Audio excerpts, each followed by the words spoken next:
Assalamualaikum warahmatullahi wabarakatuh. Perkenalkan, nama saya Bang Kire Putra Satria Duduk Purba, berasal dari Ilmu Hukum Paralel 2021 dengan nomor NIM 21050404121 dengan membawa video pembahasan mengenai sengketa internasional yang berjudul tentang konflik Ukraina dan Rusia. Mari kita tanpa berlama-lama lagi, saya akan memulai konten videonya.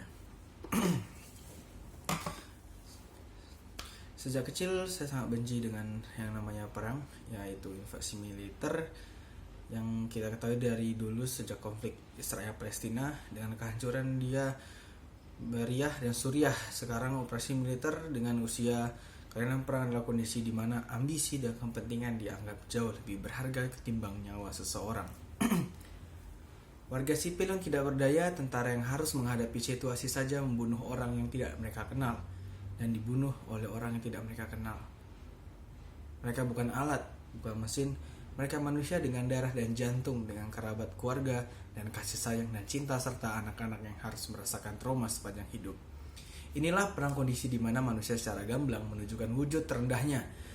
Jika meyakini hal ini adalah sebuah kebodohan, maka seumur hidup dianggap bodoh pun gak masalah, ketimbang harus membenarkan sebuah urgensi invasi operasi ataupun sebutan dari yang kalian gunakan untuk menutupi sebuah kekejian yang terjadi karena ketimbangan ini.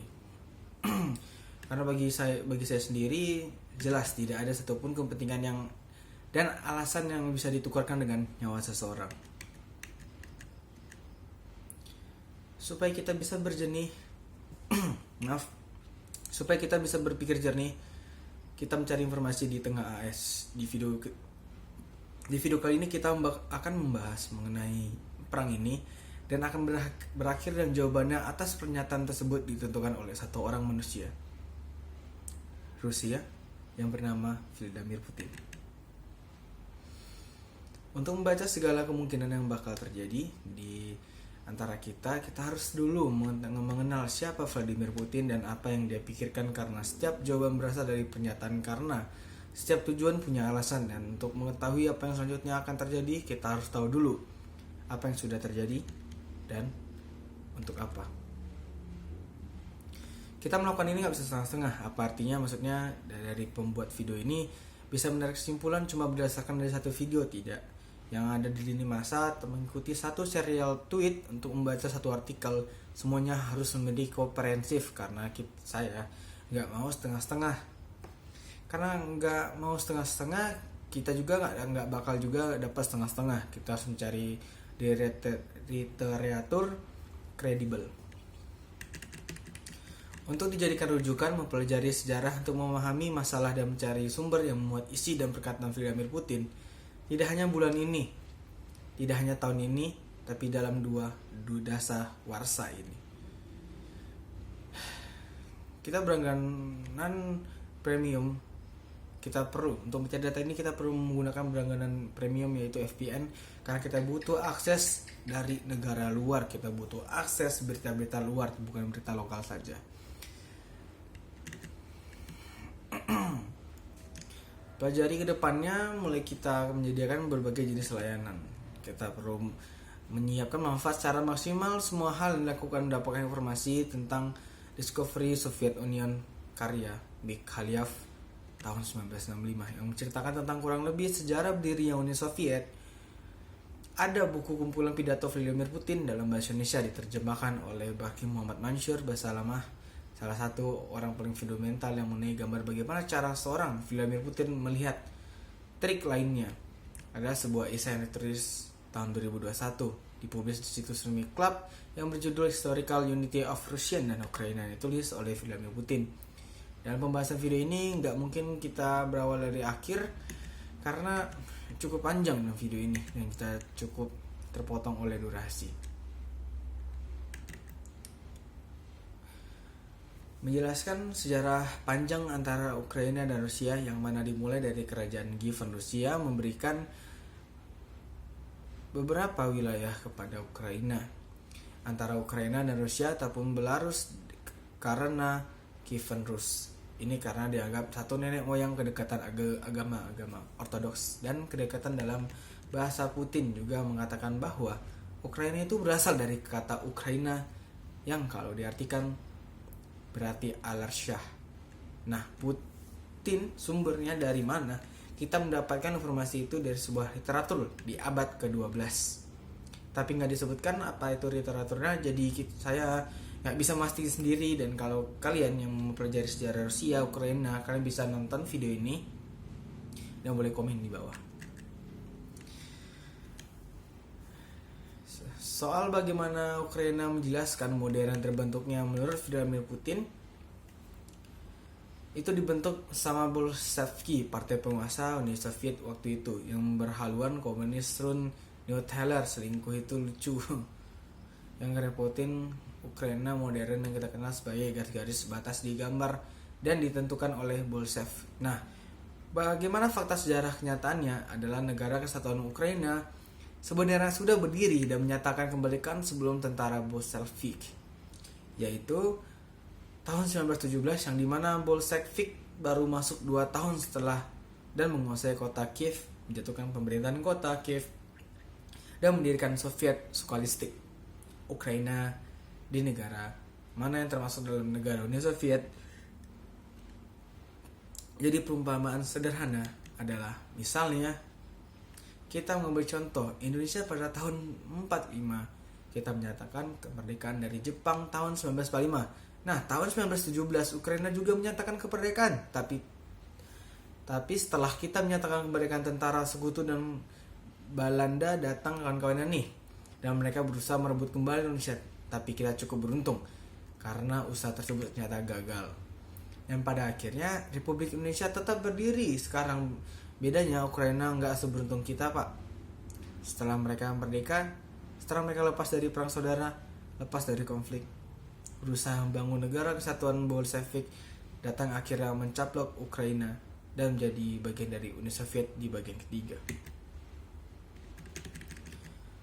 Putin menjelaskan bagaimana Ukraina kisah dari Rusia itu tahun 1991. Di tahun itu saya menemukan hal menarik sebenarnya, karena di beberapa media dikatakan bahwa Putin tidak mengakui kemerdekaan, Putin tidak mengakui Ukraina sebagai negara berdaulat.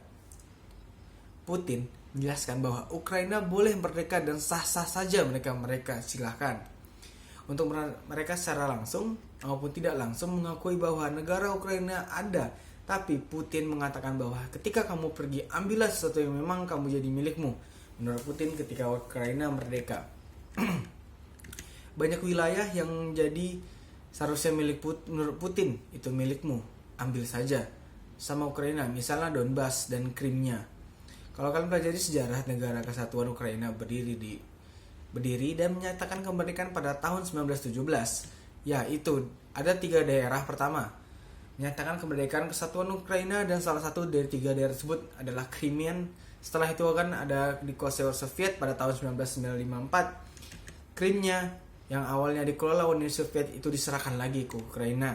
Dan menurut Wishet yang saya temukan pada tahun 1991, ketika Ukraina menyatakan referendum, 56% dari penduduk Crimea mau bergabung dengan Ukraina pada tahun 1991. Nah, di bagian keempat yang menarik sebenarnya, kalau sajian terakhir ini Putin menggambarkan secara jelas bagaimana dia melihat bangsa dan negara Ukraina. Di bagian ini Putin menjelaskan bahwa Rusia lah negara yang selama ini membantu Ukraina.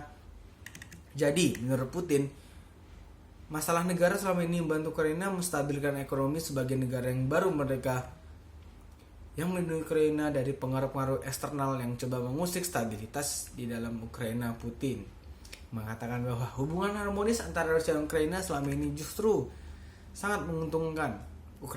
Ukraina itu sendiri menyatakan bahwa kerjasama antara Ukraina dan Rusia dari tahun 1991 hingga 2013 telah menghemat anggaran Ukraina sebesar 83 miliar US dollar. Dan itu tidak banyak, itu cukup banyak. Dan Putin menjanjikan bahwa kalau hubungan ini tetap dipertahankan, maka Ukraina akan mendapatkan keuntungan yang lebih besar. Lagi Putin juga menyayangkan apa yang terjadi sekarang, yang mana menurut Putin banyak banget pihak-pihak anti Rusia yang berusaha untuk ikut campur mengganggu hubungan manis antara Ukraina dan Rusia. yang selama ini dia perjuangkan, sehingga efeknya negara Ukraina yang jadi batunya. Di Eropa itu, kata Putin, menyatakan bahwa kemiskinan di negara Ukraina saat ini bukan disebabkan oleh masyarakatnya, yang menurut Putin adalah masyarakat yang bertalenta dan bekerja keras. Jadi secara tersirat juga Putin di esai ini menjelaskan bahwa mundurnya perekonomian Ukraina, susah-susahnya orang-orang Ukraina untuk hidup disebabkan oleh pemerintahan Ukraina yang sedang berkuasa sekarang, yang terpengaruh sama pihak-pihak hampir di usia itu, yang menjelaskan esai ini Mujik Ukraina, penyumar GAG. Dan Putin menutup esai dengan menyatakan keras banget. Jadi Putin mengatakan di akhir bahwa Rusia tidak pernah anti dengan Ukraina dan tidak akan pernah ada anti Ukraina. Seperti apa yang terjadi Ukraina selanjutnya itu terserah masyarakat Ukraina. Kenapa wilayah saya dipentingkan? Karena waktu SD ini keluar dari masyarakat dunia bahwa Ukraina sendiri tidak benar-benar menanggapi ini dengan serius. Ini serius. Selanjutnya kita juga menemukan fakta yang menarik sejak pidato ini diterbitkan tahun 2021. Fakta yang menarik adalah pidato ini dijadikan bacaan wajib semua militer di Rusia. Yes, jadi setiap hari semua pasukan militer Rusia wajib membaca pidato ini yang ditulis oleh Vladimir Putin. Jadi sebenarnya serangan yang terjadi pada 24 kemarin itu enggak terjadi secara spontan. Sudah dipersiapkan dengan mata, dengan Sukhoi, direncanakan untuk, menurut data membaca Historical Unity of Nation of Ukraine ini. Terus gue baca semua pidato Putin tidak table sejarahnya. Film Putin dan nonton juga beberapa spesial lakukan Putin di pabrik ada. Barangkali yang dapat disimpulkan dari sumber-sumber itu, Putin merasa bahwa Rusia dan Ukraina itu memiliki hubungan yang khusus, yang nggak boleh diganggu, yang harus ditetapkan, dipertahankan karena kedekatan agama, bahasa, dan story, dan lain sebagainya. Bahwasannya menemukan bahwa kita sering dengar di media massa pemberitaan bahwa Putin tidak mengakui adanya negara Ukraina. Nah, pidato itu dibantah. Artinya di bagian ketiga yang tadi kita jelaskan, menyatakan bahwa dia sama sekali tidak kepadatan dengan eksistensi Ukraina. Cuma Putin, beberapa dari daerah Ukraina seharusnya tidak dimiliki Ukraina, namun dimiliki Rusia. Misalnya kayak Donbas dan Krim yang sempat kita bahas barusan. Dari ketiga pidato ini menjadi penyambung benang merah ayat atas yang terjadi selama ini kita cari, dan buat lipstick terpengaruh kenapa Putin melakukan strategi propaganda dengan melakukan pendekatan yang terlihat humanis. Kenapa Putin tidak melakukan invasi penuh? Kenapa operasi militer baru dilakukan sekarang, tidak tahun 2014? Yang mana waktu itu terjadi revolusi dan kekosongan kekuasaan karena yang ingin merebut sama Putin adalah tim masyarakat Ukraina. Artinya Putin menginginkan perubahan di Ukraina, tapi dia ingin perubahan itu datang dari masyarakat. Ukraina sendiri meminta masyarakat pro sama Rusia, makanya dia melakukan pendekatan seperti ini. Dan di dalam esai dia sangat mengeluh-elukan warga Ukraina yang lalu. Di pidato ini juga beberapa sumber ini menyatakan bahwa Putin sangat menginginkan Ukraina menjadi negara netral, artinya negara yang tidak memihak Uni Eropa ataupun Amerika. Yang dalam definisi netral Vladimir Putin itu yang didapat ditangkap dalam pidato esainya, tulisan atau sumber lain yang berhubungan langsung dengan seorang presiden Rusia bernama Vladimir Putin. Kita sudah tahu alasan dan tujuan dari peperangan ini dan kondisi yang memungkinkan untuk mengakhiri perang ini secara langsung. Kondisi pertama adalah Rusia dan Ukraina mencapai kesepakatan. Untuk poin ini mendapatkan informasi yang salah. Satu orang paling penting yaitu Dmitry Peskov, juru bicara Vladimir Putin, yang mengatakan bahwa ada 4 poin utama yang diinginkan Rusia dari Ukraina.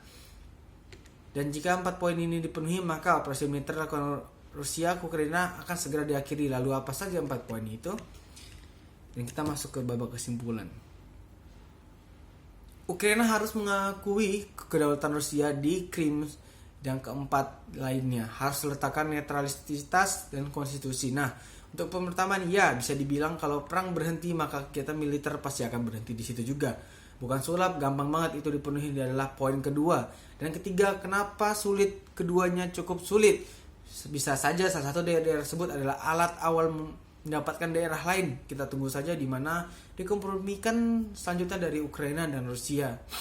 Ukraina untuk menggabungkan NATO akan semakin tertutup, tapi di satu sisi bisa saja setelah apa yang terjadi, setelah kekecewaan yang dirasakan Zelensky di mana dia merasakan Ukraina selama ini bertempur sendiri, jadi Amerika dan NATO yang akan cover penuh, yang akan backup, nggak pernah dia benar-benar rasakan pertunjukan kepada daerah-daerah Ukraina. Oleh karena itu, Amerika secara langsung juga belum bisa. Semua ini membuat jalan ulang, ditambah lagi pihak barat kalau kita lihat sampai sekarang memang tidak pernah tunjukin fisik dalam perang. Nyatanya kota-kota Ukraina porak-poranda. Permintaan Ukraina terhadap no free zone juga ditolak.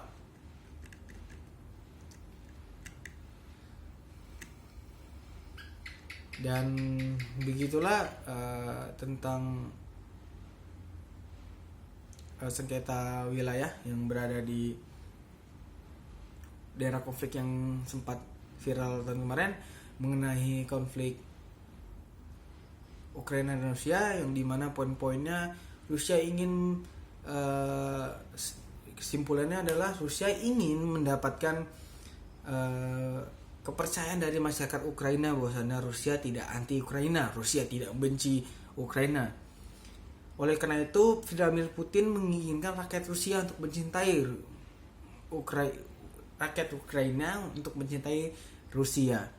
Oleh karena itu, di bawah kepemimpinan si Putin ada juga kesepakatan, yaitu memberikan kepada kembali wilayah yang telah diberikan dari Rusia ke Ukraina.